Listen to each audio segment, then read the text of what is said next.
ये होउछन्ति Jajpur Suprabha Sahu bone marrow operation पई गत 9 मास हेबो अपेक्षा करिसन्ति। ऑपरेशन बंद हो जाइथिबारु कटक बड़ मेडिकल बेड रे एमिति पड़ी रहिसन्ति। केबे हेबो ऑपरेशन जानि नाहंती हेले से दिन को चाहि रहिसन्ति। रोग जंत्रणा रे शरीर मध्य अधिक भारी भारी लागिलानी। सुप्रभांक भली एमिति अनेक रोगी मास मास धरी अपेक्षा करिसन्ति। हॉस्पिटल तथ्य कहूछि ए पर्यंत 35 जन रोगी प्रतिरोपण अपेक्षा थिबा बेले सेथिरु 5 जनकर मृत्यु होई सारलानी। हेले आउ धैर्य नाही बोली खेबर सह कहिसन्ति रोगींक संपर्कीय। एसीबी रक्त कर्कट विभाग रे चलीथिबा गुरुत्वपूर्ण एही अस्थि मज्जा प्रतिरोपण एबे संपूर्ण बंद। शेष थर पई गत फेब्रुआरी मासरे जणे शिशुर विरल बोन मैरो ट्रांसप्लांट करी प्रशंसा साउंटिथिला। 2014 मसीहारू एही सेवा आरंभ होई प्राय 180 जनकर सफल प्रतिरोपण होइथिले मध्य विभागर प्रोफेसर डाक्टर रविंद्र जेना अवसर नेबा परे ऑपरेशन बंद होई जाइछि।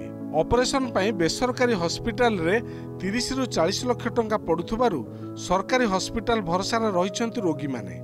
6 मास भीतर कि ऑपरेशन टा हवा कथा आमे केते मोर हेलानी सेप्टेम्बर 19 रु आपण ये करनांती केते दिन हेलानी मोर रहिलिनी पर भी देह वीक होछि ना दिन दिन तेणु आमे चाहूँ शीघ्र केमी आम ऑपरेशन टा हो ना आमे चाहूनु प्राइवेट आमे एठी मूलरू ट्रीटमेंट हेइछु ना आमे चाहूँ गवर्नमेंट आमे सुविधा पाइबा पई ना आपण प्राइवेट रे पैसा अछि हां पैसा से गुडा आमे देई परिमुनु एते सर हम तो पैसा आर्थिक असना थिले संबळ तालीम प्रदान डॉक्टर दियंतु जेमिति मो स्वामी चिकित्सित माने भल रहि पारे जदि अधिक दिन टाइम गडे ताले स्वामी माने मोर स्वामी आउ काहर कोन केमिति से भी चली जाई पारन। तेणु आपण को माने रिक्वेस्ट करा माने रोगी को हैरान करन उपयुक्त डॉक्टर को देई पोस्टिंग करी माने पेशेंट को माने सुस्थ रखंतु जेमिति से हे गेलानी पेशेंट को सुस्थ अछि वर्तमान आ नाही टिके धीरे धीरे अबिगा माने दुर्बल हे आसलेनी केमो लागि सले ना 8-10 टा केमो ए तो गला बोन मैरो ट्रांसप्लांट कथा। लिवर ट्रांसप्लांट कथा भी समान। 2024 मसीह आरंभ होइथिबा लिवर ट्रांसप्लांट वर्षे मध्य चलिलानी। मात्र 2टी ट्रांसप्लांट परे एबे 9 मास हेला संपूर्ण अचल। ट्रमा केयर बिल्डिंग रे 20 कोटी टंका खर्च होई मॉड्यूलर ओटी और आईसीयू चालू करा जाइथिला। हैदराबाद रो एआईजी हॉस्पिटल सह राज्य सरकार एमओयू करी राज्य रे प्रथम सरकारी हॉस्पिटल ले आरंभ करथिले ट्रांसप्लांट। हेले एपरिकी ट्रांसप्लांट पई थिबा दामी उपकरण सबु खत खाउथबारु एहाकु विभिन्न विभाग को बांटी दैछन्ति अधीक्षक। ये होछि सेही चिठीर नकल। हेपाटोलॉजी विभाग रे मध्य प्रोफेसर और अभिज्ञ डाक्टर अभाव जोगु ट्रांसप्लांट होई पारु नाही। रोगी ना पंजीकरण करी ट्रांसप्लांट पई अपेक्षा करी रहिछन्ति। सेथि मध्यरु किछि रोगी आखि बुझी सारलेनी।